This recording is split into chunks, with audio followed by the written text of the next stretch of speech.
Hey everyone, welcome to story B. आज हम बात करेंगे दो पावरफुल फैमिलीज के बारे में, पेल्ट्स फैमिली एंड बेकम फैमिली के बारे में। दोनों families extremely rich and famous है। जस्ट दैट डिफरेंस ये है कि पेल्ट्स फैमिली जो है वो अमेरिकन है एंड बेकम फैमिली के पास ब्रिटिश सिटीजनशिप है। ये दोनों फैमिलीज के बीच में प्रॉब्लम तब शुरू हुआ जब ब्रुकलिन बेकम ने निकोला के साथ शादी करने का डिसाइड किया। अभी निकोला की जो फैमिली है वो बिलियनर है, कुछ $1.6 बिलियन का उनका नेटवर्थ है, वेयरएज ब्रुकलिन की जो फैमिली है वो मिलियनर है, $500 मिलियन का नेटवर्थ है। एंड ये बोला जाता है कि mother in law and daughter in law के बीच में एक्सट्रीम इश्यूज चल रहे थे। बेकम फैमिली का ये कहना है कि डॉटर इन लॉ जो है वो रिस्पेक्टफुल नहीं है। मदर इन लॉ जो एक फेमस फैशन डिजाइनर है, उसने डिजाइन किया हुआ वेडिंग गाउन निकोला ने अपनी शादी के वक्त नहीं पहना एंड वहां से प्रॉब्लम्स शुरू हुए। वेराज निकोला का साइड ये है दैट मदर इन लॉ जो है वो अपने बेटे को बहुत ज्यादा कंट्रोल करने का ट्राई करती है। दो शादी के दौरान वो दोनों के ऊपर फोकस रहना चाहिए था, स्टिल निकोला के साथ कॉन्स्टेंटली वो कम्पीट कर रही थी। पूरे वेडिंग के वक्त अटेंशन खुद पे लेने का ट्राई कर रही थी एंड इसी वजह से ये दोनों के बीच में इश्यूज शुरू हुए। तो पहले समझते हैं कि ये कंट्रोवर्सी में कौन कौन इन्वॉल्व है। स्क्रीन पे जो आपको पर्सन देखने मिल रही है उसका नाम निकोला पेल्ट्स है।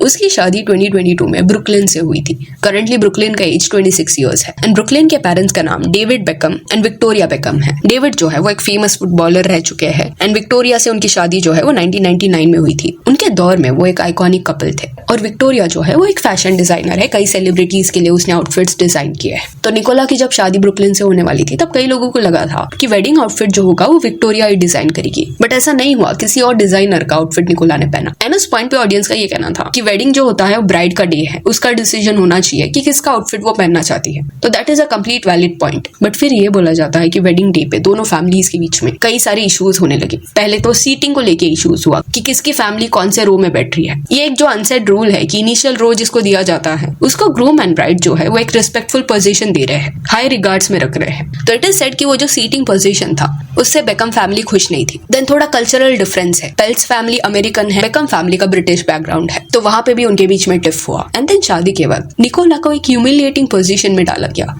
ऐसे इवेंट्स में जनरली गेस्ट जो होते हैं वो माइक पे आके कुछ ना कुछ बोलते हैं, ग्रूम एंड ब्राइड को स्पेशल फील कराते हैं। तो ऐसे ही एक पर्सन ने माइक लिया था एंड उसने बोला था कि रूम में सबसे जो ब्यूटीफुल पर्सन है उसको अभी बुलाना चाहेगा। एंड ऑब्वियसली सबको लगा कि वो ब्राइड के बारे में बात कर रहा है। निकोला खड़ी हो गई एंड वो जो गेस्ट था उसने देखा भी कि ब्राइड खड़ी हो गई है। स्टिल ही डिसाइड्स कि वो विक्टोरिया बेकम यानी कि निकोला की मदर इन लॉ का नाम लेगा एंड वो बहुत ज्यादा ह्यूमिलिएटिंग हो गया था निकोला के लिए। एंड वो जो गेस्ट था जिसके हाथ में माइक है वो बेकम फैमिली के ज्यादा क्लोज है। एंड 2022 में जब इनकी शादी हुई थी उसके बाद इनिशियली कुछ मंथ्स तक ये दोनों फैमिली टॉकिंग टर्म्स पे थी, बट इनके बीच में टेंशंस है ये क्लियरली स्क्रीन पे दिख रहा था। बिकॉज रेड कार्पेट पे जब भी विक्टोरिया एंड निकोला साथ में आते तब एक दूसरे के प्रेजेंस को एक्नॉलेज नहीं करते या इग्नोर करने का ट्राई करते। अभी ब्रुकलिन जो है वो ये सब के बीच में अपनी वाइफ के साइड में ज्यादा रहता है एंड धीरे धीरे करके उसने अपने फैमिली के साथ कम्युनिकेशन बंद कर दिया, जिसके बाद पीआर नैरेटिव्स चलने लगे दोनों साइड की फैमिली की तरफ से। बेकम फैमिली का ये कहना था कि उनकी जो डॉटर इन लॉ है वो उनके सन को कंप्लीटली कंट्रोल करने लगी है, अपनी फैमिली से मिलने नहीं देती, रिलेशंस खराब करी है। वेयरएज निकोला एंड ब्रुकलिन का साइड ये था कि बेकम फैमिली को सिर्फ अपने इमेज की पड़ी है, उनको कैमरा के सामने जस्ट एक हैप्पी फैमिली का इमेज पोर्ट्रे करना है, बट कैमरा ऑफ होते ही वो एक दूसरे को हर्ट करते हैं। वो अपने बेटे को कंट्रोल करना चाहते हैं क्योंकि वो अभी कंट्रोल नहीं कर पा रहे, इस वजह से वो निकोला को पसंद नहीं करते। फिर लास्ट ईयर जब डेविड बेकम का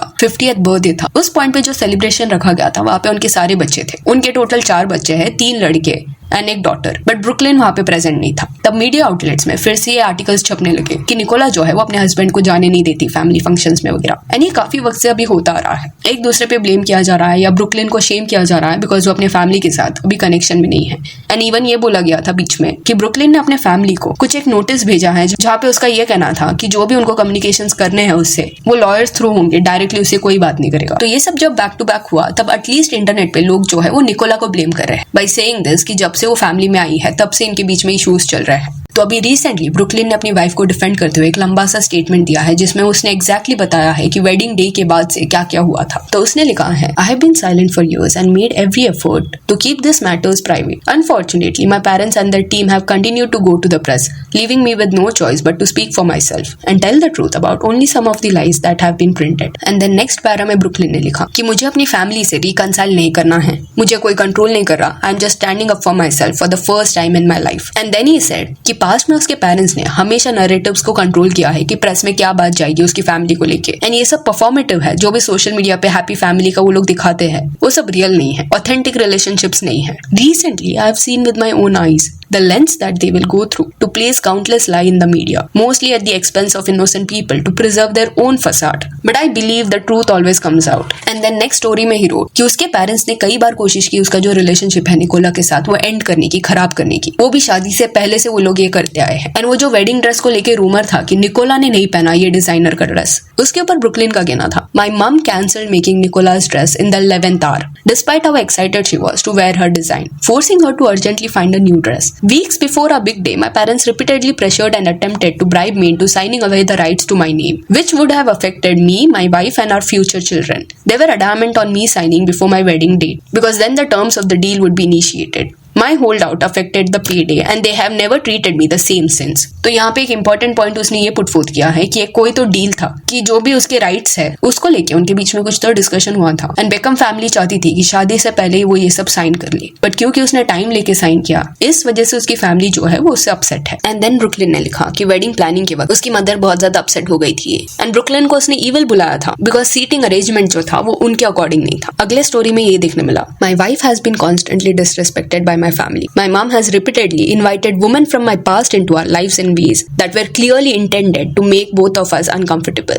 यानी कि जो फिल्मों में देखने मिलता है कि अगर एक रिलेशनशिप एंड करना है किसी मदर को तो वो अपने सन के एक्स गर्लफ्रेंड्स को फंक्शंस वगैरह में इनवाइट करती है सो दैट करंट रिलेशनशिप में झगड़े हो। ऐसा एक सिनेरियो के बारे में यहाँ पे लिखा गया। Despite this, we still traveled to London for my dad's birthday and were rejected for a week as we waited in our hotel room. तो लास्ट एक साल से जो ये लिखा जा रहा है कि बर्थडे के वक्त ये दोनों प्रेजेंट नहीं थे, इस न्यूज को यहाँ पे ये लोग डिनाई कर रहे हैं बाय सेइंग दिस कि ये लोग मिलने गए थे बट सामने वाले ने मिलने से मना किया। डेविड बेकम ने रिफ्यूज किया मल्टीपल टाइम्स। 1-on-1 वो मिलने के लिए रेडी नहीं थे बट कैमरा के सामने मिलने के लिए वो कंप्लीटली रेडी थे। यानी कि जिस दिन पार्टी होने वाला था, कैमरा सब आने वाली थी, उस दिन वो अपने बेटे से मिलना चाहते थे बट उसके पहले वो रिफ्यूज कर रहे थे उससे मिलना। एंड इवन जब उन्होंने एक्सेप्ट किया कि वो अपने बेटे से मिलेंगे, उस पॉइंट पे उनका कंडीशन ये था कि निकोला जो है वो बिल्कुल भी इन्वाइटेड नहीं है उस पार्टी में, उसको मत लेके आना। It was a slap in the face. Later when my family travelled to LA, they refused to see me at all. फिर अगले स्टोरी में ब्रुकलिन ने लिखा कि उसकी जो फैमिली है उनके लिए बेकम फैमिली की पब्लिक इमेज सब कुछ है। Love is decided by how much you post on social media और how quickly you drop everything to show up and pose for a family photo,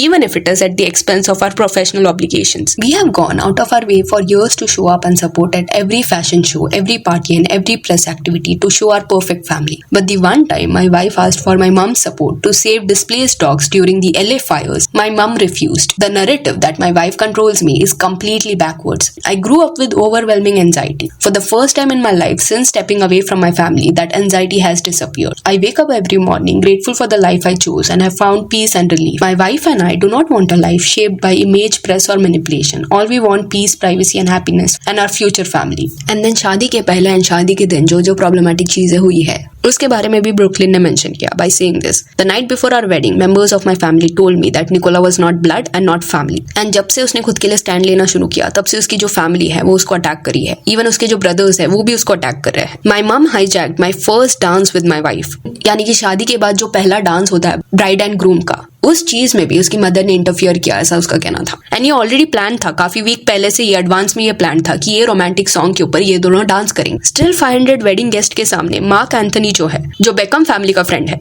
उसने डिसाइड किया कि वो ग्रूम को स्टेज पे बुलाएगा। एंड प्लान यहाँ पे ये था कि उसके बाद वाइफ को बुलाया जाएगा, बट वो डिसाइड करता है विक्टोरिया बेकम को स्टेज पे बुला देगा, यानी कि ब्रुकलिन के मदर को। एंड देन ब्रुकलिन का अगला लाइन था, she danced very inappropriately on me in front of everyone. I have never felt more uncomfortable और humiliated in my entire life. तो यहाँ पे कई सारे डिटेल्स ब्रुकलिन ने रिवील किए हैं। अभी निकोला को जो डिफेंड करता है उनका ये कहना था कि ये क्लासिक केस लगता है जहाँ पे फैमिली जो है वो अपने बेटे के बाउंड्रीज को रिस्पेक्ट नहीं कर पा रहे या ये फैक्ट को एक्सेप्ट नहीं कर पा रही कि उसके बेटे के लाइफ में अभी कोई और पर्सन आ गया है। एंड जो लोग बेकम फैमिली को डिफेंड कर रहे हैं उनका ये कहना है कि निकोला जो है वो ब्रुकलिन को कंट्रोल करिए, आइसोलेट करने का ट्राई करिए। कुछ लोगों का ये भी कहना था कि जब इनका वेडिंग प्लान हो रहा था उस पॉइंट पे कई वेडिंग प्लानर्स ने भी निकोला के अगेंस्ट केस किया था बिकॉज उसके साथ काम करना उनके लिए डिफिकल्ट था। स्पॉइल्ड, इमेच्योर, ब्रैटी बिहेवियर वो बार बार दिखा रही थी एंड कुछ लोगों ने बैकआउट भी कर लिया यही बिहेवियर की वजह से। तो लोगों का कहना है कि हो सकता है कि विक्टोरिया बेकम ने भी यही बिहेवियर की वजह से उसका जो वेडिंग गाउन है उसको डिजाइन करना लास्ट मोमेंट पे कैंसिल कर दिया होगा। वेराज निकोला की टीम का ये कहना है कि वो जो वेडिंग प्लानर के बीच में केस हुआ था वो इसलिए हुआ था बिकॉज प्लानर्स जो है उनका जो डिपॉजिट अमाउंट है वो वापस नहीं दे रहे थे। निकोला की फैमिली ने सर्टेन एक डिपॉजिट अमाउंट दिया था जो बाद में रिटर्न होने वाला था, वो रिटर्न नहीं किया था वेडिंग प्लानर ने। इस वजह से प्लानर्स जो है वो ऐसे फेक चीजें बना रहे थे, फेक एलिगेशंस लगा रहे थे क्योंकि उनको वो अमाउंट रिटर्न नहीं करना था, बट देन जाके 2023 में वो केस क्लोज हो गया एंड इट इज सेड कि निकोला की फैमिली को वो वापस मिल गया। तो ये पूरे सिनेरियो में इट इज हाईली पॉसिबल कि दोनों साइड से सर्टेन गलतियां हुई होगी। एंड देखा जाए तो हर एक फैमिली में ये इश्यूज देखने मिलते हैं। शादी के बाद डॉटर इन लॉ को एक्सेप्ट नहीं किया जाता या डॉटर इन लॉ को इन लॉज पसंद नहीं आते, उनमें कुछ प्रॉब्लम्स देखने मिलते हैं। जस्ट दैट इनके केस में ये लोग रिच है, ये लोग फेमस है। नॉर्मल लोग ज्यादा से ज्यादा अपने नेबर्स के पास जाके इसके बारे में बात करेंगे, बट इनके केस में ये लोग प्रेस के पास जाते हैं, आर्टिकल्स प्रिंट करते हैं, इंटरनेट पे बात करते हैं, नैरेटिव सेट करने का ट्राई करते हैं एंड कॉन्स्टेंटली एक पॉजिटिव पीआर खुद के इमेज को व्हाइट वॉश करने के लिए पुश करते रहते हैं। So yeah that's it for this video. Do let me know कि Peltz family and Beckham family के बीच में जो भी हो रहा है इसके बारे में आपका क्या कहना है। And if you only followers on Instagram, जिसका लिंक आपको डिस्क्रिप्शन में मिल जाएगा। और ये वीडियो अच्छी लगी तो इस लाइक एंड शेयर करें और इस और अपडेट्स के लिए चैनल को प्लीज सब्सक्राइब करें। Thank you.